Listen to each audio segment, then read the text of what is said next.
Friends, welcome to Saturday Psalms. I'm Pastor Mark, and I am so glad that you're here. Every Saturday, we go through a psalm and we live into what the psalmist is feeling and experiencing and talk about how that may be impactful and appropriate for our lives. Before we dig into Psalm number 7, let's take a deep breath. Center our hearts, minds, and spirits as we seek to grow in love of God and neighbor. Would you join me in a moment of quiet meditation?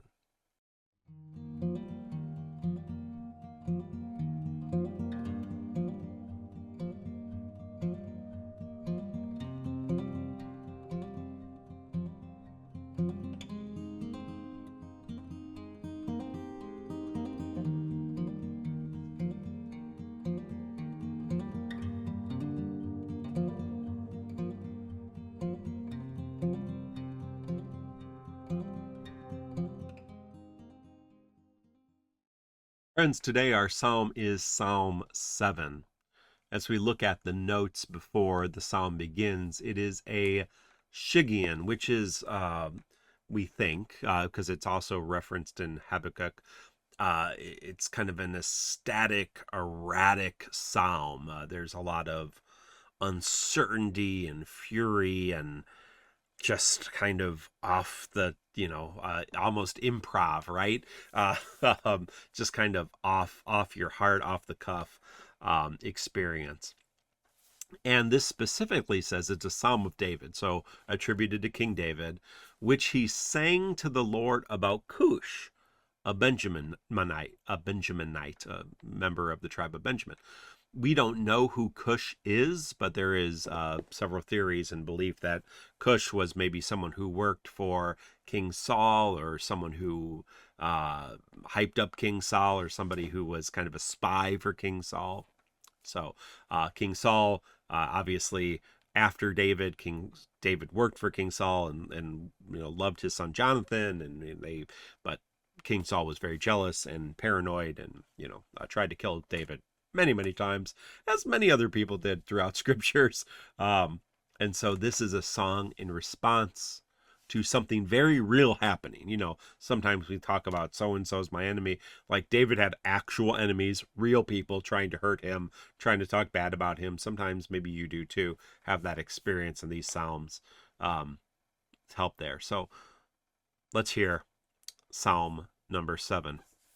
I take refuge in you, Lord my God. Save me from all who chase me. Rescue me. Otherwise they will rip me apart, dragging me off with no chance of rescue. Lord my God, I have done this. If my hands have done anything wrong, if I have repaid a friend with evil, or oppressed a foe for no reason, then let my enemy not only chase me, but catch me, trampling my life to the ground, laying my reputation in the dirt. Get up, Lord, get angry. Stand up against the fury of my foes. Wake up, God. You command justice be done. Let the assembled people surround you. Rule them from on high. The Lord will judge the peoples. Establish justice for me, Lord, according to my righteousness, according to my integrity. Please let the evil of the wicked be over, but let the righteous firmly in place, because you, the righteous God, are the one who examines hearts and minds. God is my shield. He saves those whose heart is right. God is a righteous judge, a God who is angry at evil every single day. If someone doesn't change their ways, God will sharpen his sword, will bend his bow, will string an arrow. God has deadly weapons in store for those who won't change. He gets his flaming arrows ready.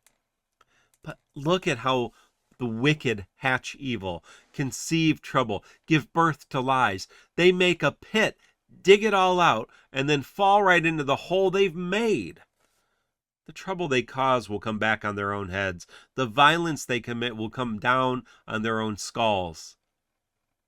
I will thank the Lord for his righteousness. I will sing praises to the Lord and name of the Lord Most High. God bless the reading of Psalm number 7. Classic Psalm of David, when he's in trouble, cries out to the Lord, save me, rescue me. Time and time again, I would encourage you, if you find yourself in a place of trouble, cry out to the Lord. If you find yourself in need, cry out to the Lord. If you find yourself drowning, say, Lord, save me. I love that very vivid imagery from the gospel story where Peter walks on water and then gets distracted by the waves and the winds and starts to sink, and he cries out, Lord, save me. And although Jesus kind of sternly talks to him afterwards, he reaches out and he saves him. Then there's some conversation, and maybe you as a parent have had some experience, or a friend or someone else in your life. Maybe you've had that experience where your kid got in trouble. I remember, when your kids are little and they run into the street after a ball, and you scream, or you run after them, you grab them, you save them. You don't say, hey, you don't wait for them to get hit by a car and then be like, well, you deserved it, right? You save them, and then you sit and say, wow, that was scary. I'm sorry I yelled. I'm sorry I grabbed you too hard. I was so scared, because that's so dangerous. Because running into the street is dangerous. There are people driving cars. They're big. They can't always see little people. Call out to God. And then I love how David, and this is again the Psalms, if you ever feel like people come to me, well, I can't, God would not like me being like this, or God doesn't. And the joke is, those people get angry about dumb things anyway, or you're getting angry about something, you're getting anxious about something, and you won't bring that to God. Bring it to God. Bring it to God. If you're angry because something happened, let's say you lost your job, and you're angry because you lost your job. Let's say it was not your fault, it was unjust. You got fired because someone said something about you that wasn't true. Like, let's make up a story here. And it was unjust, and there's nothing you can do about it. And I've had people come to me and say, well, I'm not going to be angry to God. Like, God doesn't want my anger. But you're angry at your spouse, and you're lashing out at your spouse, you're lashing out at your kids, you're lashing out at your friends, because you are angry because something bad happened to you. And you have the right to be angry because something bad happened to you. That's a natural human response. And so bring it to God, because God can take my anger. My kids don't need my anger. My wife doesn't need my anger unless I'm fighting for them. My spouse, my friends, my church, they don't need my anger unless I'm on their side, if I'm backing them up, that kind of stuff. They don't need me to be angry because something happened at work, or because, the team lost. What day is it? Well, that's already, we'll see. I don't, at the time I'm recording this, I don't know how game 5 went. We'll see. Bring it to God. Bring it to God. And he goes through this kind of journey where he's like, those evil people seem to get away with everything, but no, God, it's how conversation with God goes. God, I'm so angry. Why do these evil people get away with all this stuff? Well, they don't, do they? Well, they're not living a good life, are they? I bet if I spent some time with them, I bet they wouldn't have the same kind of peace and joy. And maybe even that's not the conversation. Maybe the conversation is, you know what? It doesn't matter. You're the judge, God. You're the one who's got it figured out. And that's where David gets to, right? Like, you are the one who can repay evil for evil. You are the one who can be judge and jury. That is in your court, not mine. I don't have the whole story. I don't have the whole situation. I need to be okay for myself. So please rescue me. Please save me. Please, you are my shield. You are my hope. You are my strong fortress. You are my God. Let me focus on that.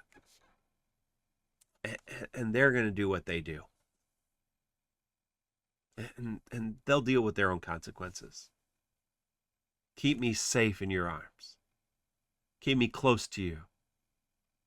I love the Psalms. It's a blessing to be able to hear thousand. I mean, this song could be 3,000 years old.